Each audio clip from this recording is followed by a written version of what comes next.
샬롬 유선생의 구속사 천국열차 유도순 목사님의 신구약 성경 파노라마를 낭독하는 시간입니다. 지금은 고린도 후서 파노라마 5장의 두 번째 시간, 전체 제목 대신하여 죽으심을 대신하여 전함, 셋째 단원 18절에서 21절 화목케 하는 말씀을 부탁하심. 이러므로 우리가 그리스도를 대신하여 사신이 되어 하나님이 우리로 너희를 권면하시는 것 같이 그리스도를 대신하여 간구하노니 너희는 하나님과 화목하라. 20절 1. 셋째 단원의 중심점은 너희는 하나님과 화목하라는 말씀에 있습니다. 20절 이는 새 언약의 일꾼들이 사명이 화목하게 하는 직분이요 화목하게 하는 말씀을 부탁받은 자라는 것입니다. 스펄전 목사님은 어디를 가든지 하나님과 화목하라는 이 말씀을 전했다고 합니다.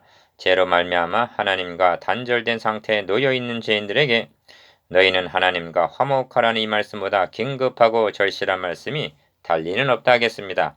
이 본문에는 하나님과 불화하게 된 원인과 어떻게 해서 화목하게 되는 것이 가능하여졌는가 하는 복음의 내용이 요약되어 있습니다. 바울은 고린도 성도들에게 이 화목의 메시지를 이미 전해주었을 것이요 그들은 기쁨과 감사와 감격으로 받아 하나님과 화목했을 것입니다. 그런데 어째 세상스럽게 너희는 하나님과 화목하라 하는가? 바울은 2장 14절에서 문맥을 중단한 이후 이 지점에 이르도록 새 언약의 직분자들과 의문의 직분자들, 즉 자신과 고린도 교회에 진입한 어떤 자들과의 차별화를 말씀했을 뿐 고린도 성도들에게는 권면이나 책망 한마디도 하지를 않았습니다. 이제는 분별하게 되었으리라 믿어졌기 때문일까요? 드디어 너희는 하나님과 화목하라 하고 핵심적인 권면을 합니다. 3. 신앙이란 하나님과의 관계와 이웃과의 관계, 이 두 관계성이 마치 날줄과 씨줄과 같이 되어서 짜여가게 됩니다. 그러므로 한 관계가 고장이 나면 다른 관계도 원만치가 못하게 됩니다. 고린도 성도들이 교회 내분과 바울과의 관계가 불화하게 되었다는 것은 하나님과의 관계가 잘못되어 있다는 증거입니다. 그리고 언제나 중요하고 우선적인 것은 하나님과의 관계입니다. 그래서 너희는 하나님과 화목하라, 즉 하나님과의 관계를 점검해보라고 일깨우는 것입니다. 바울은 근본적인 원인을 복음을 상실했기 때문으로 보고 있는 것입니다. 4. 첫 말씀이 모든 것이 하나님께로 났나니 하고 18절 상반절 하나님의 선수적인 사랑과 은혜를 말씀합니다. 하나님께서 화목하자고 그리고 바울이 화해하자고 먼저 손을 내밀고 있다는 말씀입니다. 그러면 하나님과 백성 간에 불화하게 된 원인이 무엇인가? 19절과 21절에 나오는 죄 때문입니다. 한 사람으로 말미암아 죄가 세상에 들어오고 로마서 5장 12절 즉 인류의 시조가 죄를 범했기 때문에 성경은 말씀합니다. 즉 인류의 시조가 죄를 범했기 때문입니다. 성경은 말씀합니다. 오직 너희 죄악이 너희와 너희 하나님 사이를 내었고 이사야 59장 2절 모든 것이 하나님께로 났나니 1. 여러분은 아담 하와가 죄를 범하자 그들을 에덴에서 추방한 것을 가혹한 처사라고 생각하거나 이에 불확실한 상태에 있는 것은 아닙니까? 그렇다면 다음 장을 보시기 바랍니다. 6장 14절에서 18절 의와 불법이 어찌 함께하며 빛과 어둠이 어찌 사귀며 합니다. 6장 14절 빛과 어둠은 속성상 공존할 수가 없는 것입니다. 하나님은 빛이신데 아담 하와는 어둠이 되고 하나님은 의로우신데 아담 하와는 불법이 되고 만 것입니다. 어둠에게 관용을 베풀어 빛 앞에 갖다 놓는다 해도 어둠은 빛 앞에 설 수가 없는 것입니다. 2. 그러므로 하나님과 화목하기 위해서는 죄가 해결이 되어야만 합니다. 그런데 이것이 단순한 용서로 가능해지는 것이 아닙니다. 왜냐하면 하나님은 너가 먹는 날에는 정령 죽으리라 창세기 2장 17절 즉 죄의 삭은 사망이라 하고 선언하셨기 때문입니다. 로마서 6장 23절 하나님은 이 법을 철회하실 수가 없으신 것입니다. 이 어미에 대한 예가 에스더에서 나옵니다. 바사국 아하수에로 왕은 이렇게 말합니다. 왕의 이름을 쓰고 왕의 반지로 인친 조서는 누구든지 취소할 수 없음이니라. 에스더 8장 8절 왜 그래야만 하는가? 왕과 법의 권위를 세우기 위해서입니다. 하물며 만군의 여호와 권위가 바사왕 권위만도 못할 수가 있단 말인가? 만에 하나라도 하나님이 이를 철회하셨다면 우리는 다른 언약의 말씀도 믿을 수가 없게 될 것입니다. 왜냐하면 언제 변경하실지 불확실하기 때문입니다. 성경은 말씀합니다. 천지는 없어지겠으나 내 말은 없어지지 아니하리라. 마태복음 24장 35절. 3. 그러면 하나님은 우리의 죄를 어떻게 처리하셨는가? 저희의 죄를 저에게 돌리지 아니하시고 합니다. 19절 중반절. 죄에는 책임이 따르는 법입니다. 그래서 죄책감이 있습니다. 그리고 세상 법은 너의 죄는 너가 책임을 지라 말합니다. 만일 하나님께서 우리들에게 너의 죄는 너가 책임을 지라 하셨다면 구원에 이를 수 있는 자는 한 사람도 없을 것입니다. 그러면 우리에게 돌리지 않으시고 누구에게 돌리셨단 말인가? 4. 하나님의 죄를 알지도 못하신 자로 우리를 대신하여 죄를 삼으신 것은 합니다. 21절 상반절. 죄를 알지도 못하신 자란 하나님의 아들 예수 그리스도를 가리킵니다. 그에게 우리를 대신하여 죄를 삼으셨다는 말씀 속에는 말씀이 육신에 대해 우리 가운데 거하심에 한 성육신과 요한복음 1장 14절 인자가 온 것은 자기 목숨을 많은 사람의 대속물로 주려 함이니라 하신 마태복음 20장 28절 죽으심이 함축이 되어 있는 것입니다. 이 점을 이미 14절에서 한 사람이 모든 사람을 대신하여 죽었은즉 하고 말씀한 바입니다. 다시 강조합니다. 우리를 구원하신 것은 오병이어 석상에서 이루어진 것이 아닙니다. 나사로의 무덤에서도 아닙니다. 산상수훈이나 변화산상에서 되어진 일이 아닙니다. 우리를 대신하여 죄를 삼으신 오직 갈보리 십자가에서 대신 죽으신 것만이 구원을 가능케 한 것입니다. 우리를 대신하여 죄를 삼으심. 1. 그런데 많은 그리스도인들은 우리를 대신하여 죄를 삼으신 여기서 멈추는 경향이 있습니다. 복음은 우리 죄를 해결하여 주셨다는 데서 한 걸음 더 나아갑니다. 우리로 하여금 저희 안에서 하나님의 의가 되게 하려 하심이니라 합니다. 21절 하반절. 의가 되게 하려 하심이란 의롭다 여겨주심 곧 칭의를 가리킵니다. 불의한 자가 되어 의로우신 하나님 앞에서 추방당한 아담의 후예들에게 의롭담을 얻을 수 있게 되었다는 이보다 더한 기쁜 소식이 달리 무엇이 있단 말인가? 의롭담을 얻기만 하면 의로우신 하나님과 화목할 수가 있고 하나님 앞으로 돌아갈 수가 있기 때문입니다. 이 복음이 무엇인가?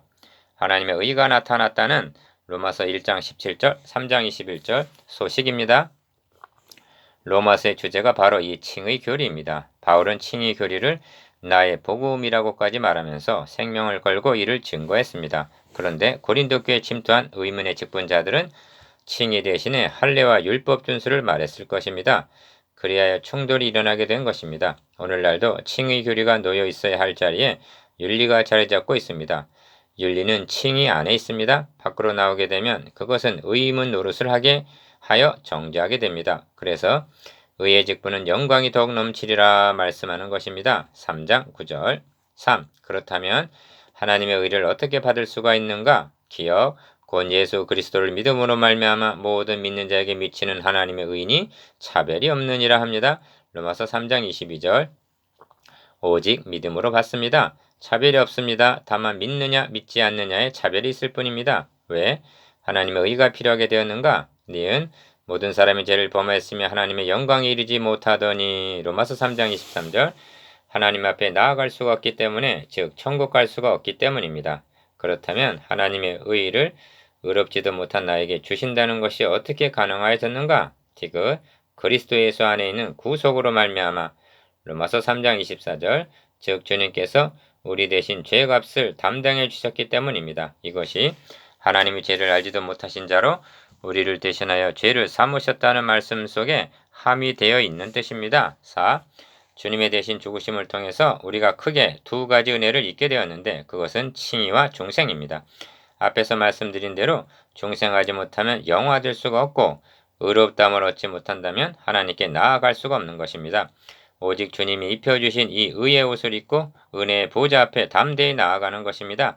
이 나아감이 이 땅에서는 예배와 기도를 통해서 이루어집니다. 그러므로 칭의 교리에 굳게 서 있지 못하면 정죄감에서 자유할 수가 없고 기도에 담대함도 가질 수가 없는 것입니다.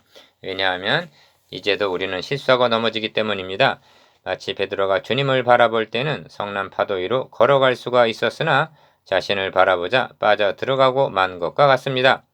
이를 알았기에 루터는 그 교회가 서 있는 교회인가 넘어지는 교회인가를 알려면 칭의 교리에 서 있는 여부를 보면 알 수가 있다고 말했던 것입니다. 하나님의 의가 나타났습니다. 1.